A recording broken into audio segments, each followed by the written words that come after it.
On a recent trip to southern Saskatchewan, Canada, I took a quick detour down to a beautiful area that I wish I had planned more time for. My destination? Grasslands National Park, near the border of Montana, United States, which was established in 1981.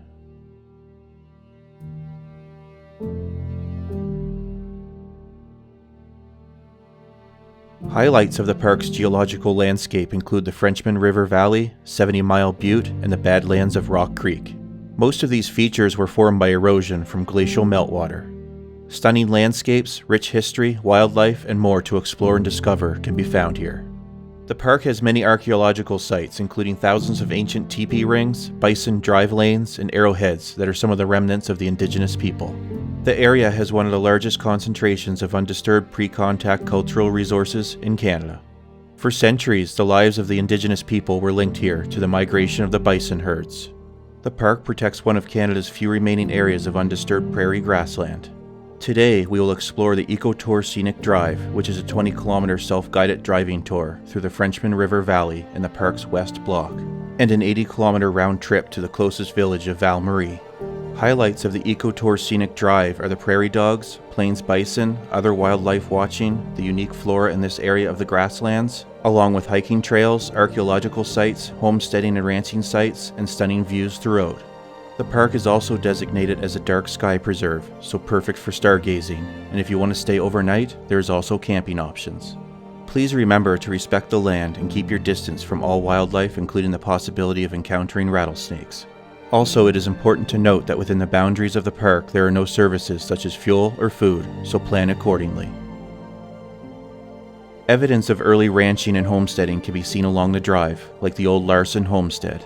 Walt Larson and his family ranched in this area from the 1920s until 1984, when his land became the first purchase to form the park. You can also take the short easy trail past old grazing and hay fields and views of the Frenchman River.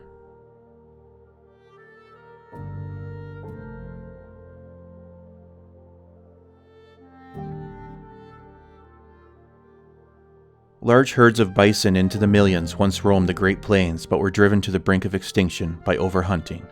Plains bison were reintroduced to Grasslands National Park in December 2005, after 120 years of absence. The initial herd consisted of 71 bison, all of which originated from Elk Island National Park in Alberta. Plains bison at Elk Island are the most genetically pure and disease-free. On May 24, 2006, the bison were released into the largest parcel of the West Block.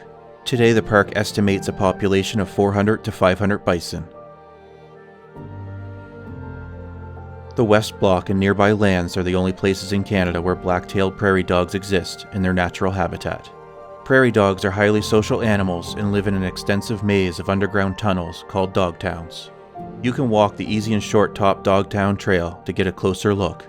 Also in this area, burrowing owls and rattlesnakes can be found that may have reclaimed an abandoned burrow. Grasslands National Park is a bit off the beaten path, which might make many overlook this beautiful part of the country. It is an amazing place to explore with relatively small amounts of visitors each year compared to the other national parks in the country. It is definitely on my list for a revisit, and also a visit to the more remote and wild East Block.